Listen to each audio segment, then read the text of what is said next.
People to come up who were nominated for the Howard Zinn Lifetime Achievement Award, and those people are Gary May, proposed by Lynn Kincaid. Wayne Whitman, proposed by Michael McPherson. Somebody want to come up here for Martin Luther King Jr. posthumous, proposed by Mark Foreman.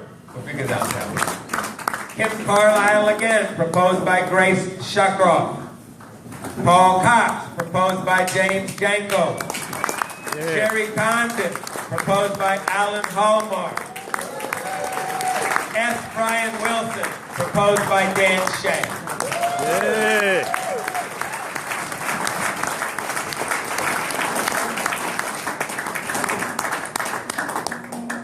Given the average age of Veterans for Peace, you don't get no Lifetime Achievement Award when you're in your 60s. And the winner is Wayne Whitman. Yay!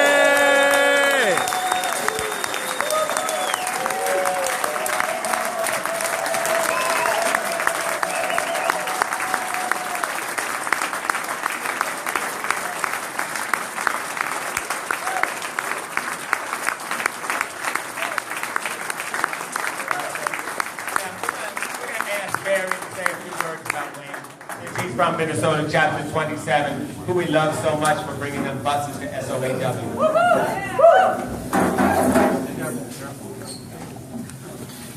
Can I have the Chapter 27 people come up, please? This is being presented by Chapter 27, so we want to have our chapter come up here and surround Wayne. I got a little something here I'd like to read on behalf of our chapter. I've been so paranoid that this computer would go down or something. I'm not used to having paper, or not having paper. Okay. This is on behalf of our chapter. Wayne Whitman is everywhere. Wherever you find Wayne, you'll also find Vets for Peace. Wayne is indefatigable. When nobody else raises their hand to do a job, Wayne is there.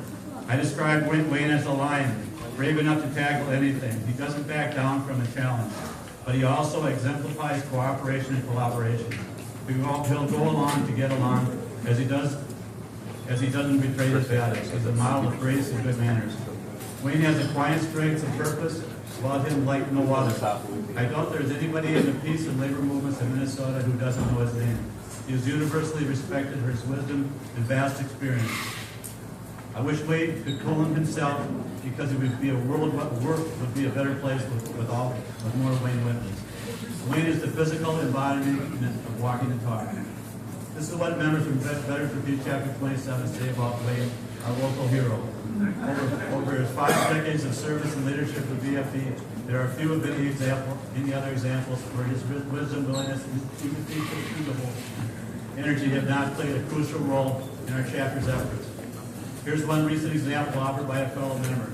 When it was decided we would have a VFP booth at a year's Cedar Avenue Music Festival, a few hands went up.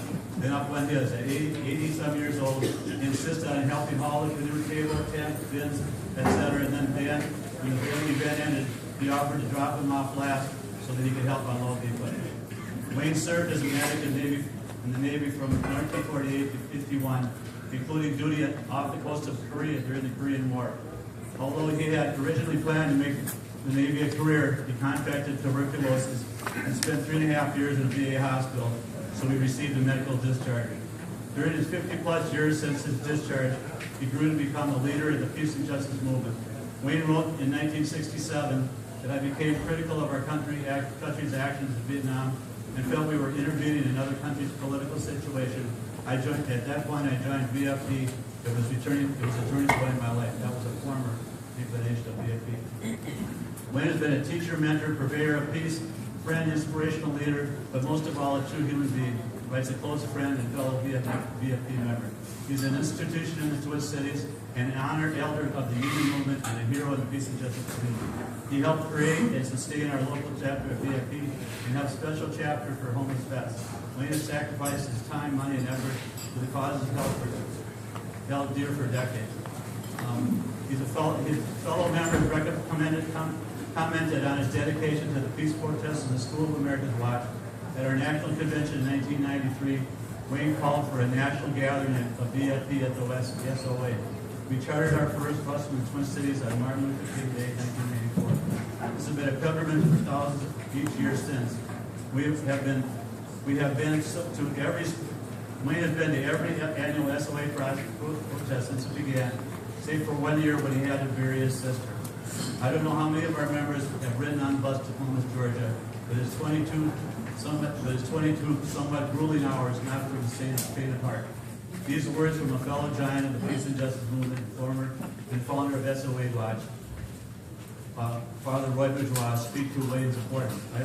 I've known Wayne Whitman for many years. He has been a great inspiration to me personally. To so many others in the SOA Watch movement and others who have worked for peace. I consider Wayne one of the great peacemakers of today. In these very challenging times, I'm always looking for hope in the struggle for peace, justice, and equality. I want to say to Wayne Whitman that Wayne Whitman gives me great hope and much joy. Wayne ran for local office for years and tirelessly networked through churches, labor organizations, the Democratic Party, and most any organization he could hang his hat on, promoting VFP. A fellow member said that when he mentions VFP to anyone who knows the organization, Wayne's name always comes up, always in the most positive context. This is from a former chapter president. When I was president, was asked to be on a panel in Miami on building stronger chapters. I asked for Wayne's wisdom. He said, we encourage people to do as much as possible, to praise him and thank him, and if all they do is wear a VFP hat in public. Wayne does both. In fact, he does as much as or more than anyone else, and he always wears his faded VFP hat.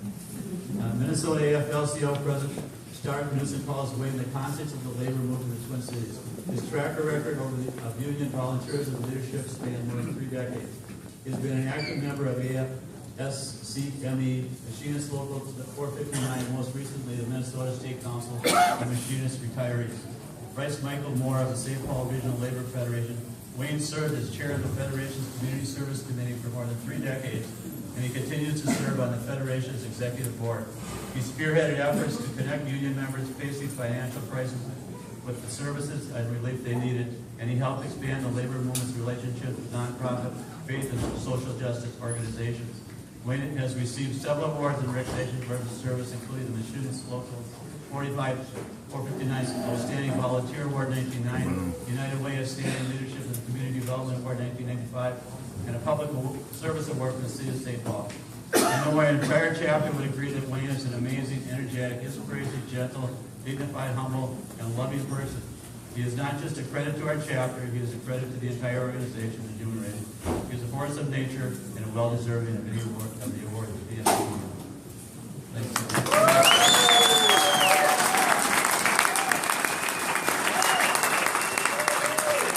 you.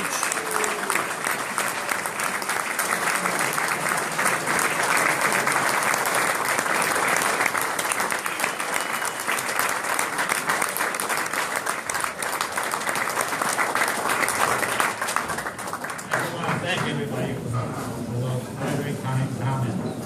I wanted to share briefly a few comments. This is a paragraph I wrote in the SOA Watch Warriors to Resistance. Excuse me.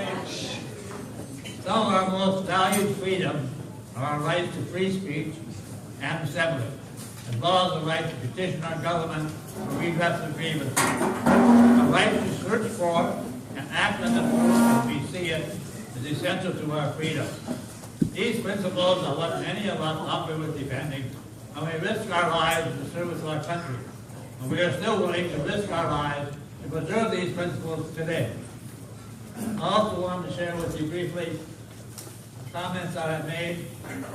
I am fortunate to be a member of Veterans for Peace. And Veterans for Peace has been a source of support for me. When we were involved in closing the School of the Americas in 1991, Veterans for Peace gave support to this effort. The first national organization to give support to closing the SOA. But many of us have concerns about the 2001 9/11 World Trade Program tragedies. Veterans for Peace is the first peace organization to support the architects and engineers for truth effort to establish a commission. That day, the but that day was my 72nd birthday. I want to thank my wife and my daughter for making the trip to be here to share this moment with me.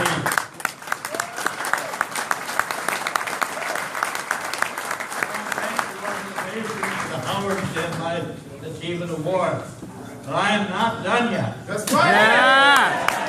All right. And the Commission for Architects and Engineers has not been established. I don't know, thank you, guys.